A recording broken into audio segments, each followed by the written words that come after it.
وما ربك بظلام للعبيد إليه يرد علم الساعة। সবার আগে মহান রাব্বুল আলামিনের কাছে লাখো কোটি শুকরিয়া, উনি আমার মতো এই অদমকে তার ঘর বাইতুল্লাহ নিজ চোখে দেখার সেই তৌফিক দান করছে।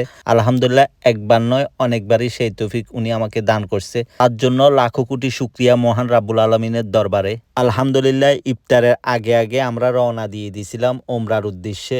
আমি, বাগিনা এবং আরেকজন ছিল সাথে, আমরা 4 জন একই গাড়িতে রওনা দিছি। গাড়ি আমার বসের, এটাতে কোনো সমস্যা নাই। আমি যে কোনো সময় উনাকে বললে আমি যে কোনো সময় যাইতে পারি মক্কায়। আলহামদুলিল্লাহ, মক্কা মদিনা উনি কখনো আমাকে এটাতে নিষেধ করে না এবং কখনো আমাকে ওই ব্যাপারে কোনোদিন নিষেধও করে না। আমাদের এদিক থেকে মক্কা যাইতে একটা চেকপোস্ট পড়ে, মানে মক্কার শহরে ঢুকতে একটা চেকপোস্ট আছে।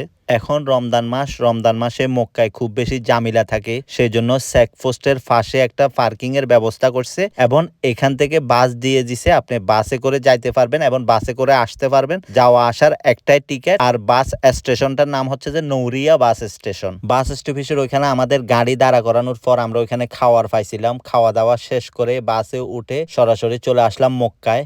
মক্কা পৌঁছানোর পর কিছু জরুরত কাজ আমরা শেষ করে রওনা দিলাম হেরামের দিকে।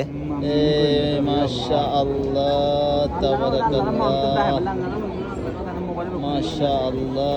তাবারাকাল্লাহ, সত্যি বলতে আমি যতবারই মক্কায় আসি আমার কাছে মনে হয় সৌদি প্রবাসী হওয়া সেটা একটা ভাগ্যের ব্যাপার, এবং আল্লাহ যদি কবুল না করে আপনি সৌদি প্রবাসী হইতে পারবেন না। আমার জানা মতে সৌদি যত প্রবাসী আছে সবাই একবার হইলেও মক্কা মদিনা দেখে গেছে।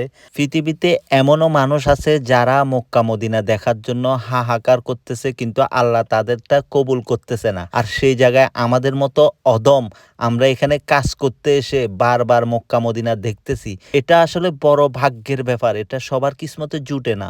আলহামদুলিল্লাহ, তাওয়াফ শেষে সাফা মারওয়ায় এসে জমজমের পানি খাইলাম। রমজান মাস, মানুষের ভিড় বেশি, যেখানে তাওয়াফ করে এখন আর ওইখানে পানির ব্যবস্থা রাখে নাই, কারণ মানুষের পরিমাণ বেশি। ওইখানে পানি রাখলে একটা বিশৃঙ্খলা হবে, সেই জন্য জমজমের পানি আমরা সাফা মারওয়ায় এসে খাইছি। আলহামদুলিল্লাহ, আল্লাহর আরেকটা রহমত, উমরা করার সময় কখনো ক্লান্তিটা কাজ করে না, কখনো নিজের মধ্যে ক্লান্তি আসে না। অনেক সময় অনেক ভিড় থাকে, অনেক ভিড়ের মধ্যে হাঁটা লাগে, তারপরে আলহামদুলিল্লাহ সব শেষে নিজের কাছে একটা শান্তি কাজ করে।